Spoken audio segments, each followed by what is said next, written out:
বাংলাদেশের এমপি নিখোঁজের পর থেকেই আলোচিত সঞ্জীবা গার্ডেন। মঙ্গলবার বিকেলে এই আবাসিক ভবনের সেপটিক ট্যাঙ্কে পাওয়া যায় একটি মরদেহের কিছু খণ্ডিত অংশ। এটা এমপি আনোয়ারুল আজিম আনারের বলেই ধারণা কলকাতা সিআইডির। তবে নিশ্চিত হতে ফরেনসিক পরীক্ষার জন্য পাঠানো হয়েছে তার।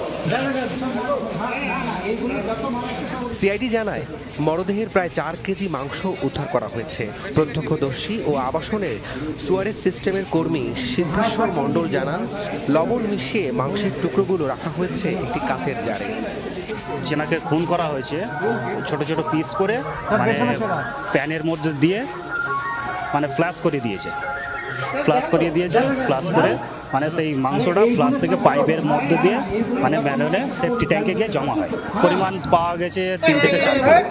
এর আগে সকালে বাংলাদেশের ডিএমপির ডিবি প্রধান সিআইডি পুলিশ তারা প্রত্যেকটি বিষয়ে তারা অত্যন্ত পুঙ্খানুপুঙ্খ বিবেচনা করে তারা কাজ করছে এবং আমরাও আমাদের যে কাছে যে গুরুত্বপূর্ণ যে ঘাতক যার নির্দেশনায় এবং যার পরিচালনায় এই হত্যাকাণ্ডটি সংঘটিত হয়েছে ও সঞ্জীবা গার্ডেনে, সে মূল ঘাতক কিন্তু আমাদের কাছে আসে। সেও কিন্তু আমাদেরকে অনেক তথ্য দিয়েছে।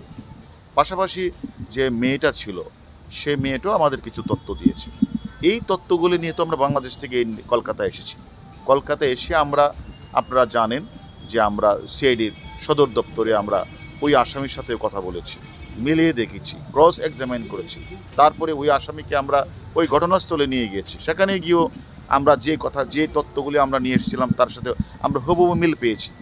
কারণ আপনারা জানেন যে মিলটা পেয়েছি এই জন্য যে আমাদের কাছে তো যে সেখানে যে ডিজিটাল এভিডেন্স তো আছে।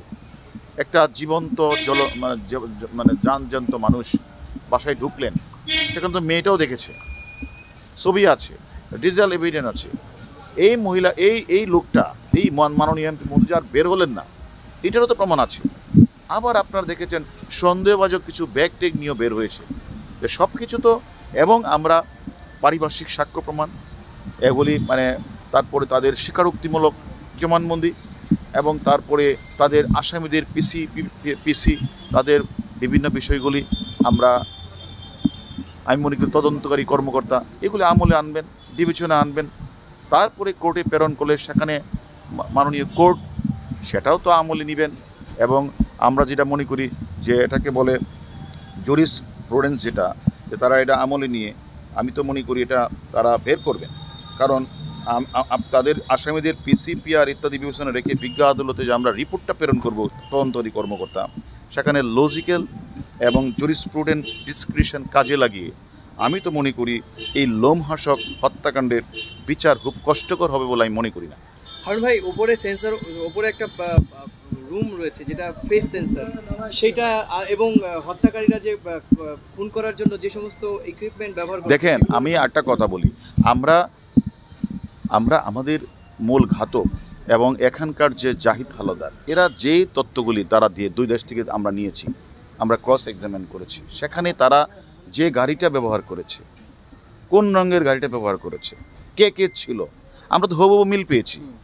আমাদের সেখানে সিসিটিভিতে আমরা কোথা থেকে কোথায় গিয়েছে সেই সিসিটিভি তাদের আমরা সকল তথ্য আমরা পাচ্ছি। সেখানে তারা ঢুকে কোন রুমে গেলেন সেটা সিসিটিভি আমরা পাচ্ছি, ডিজিটাল এভিডেন্স পাচ্ছি, পারিপার্শ্বিক সাক্ষ্য পাচ্ছি।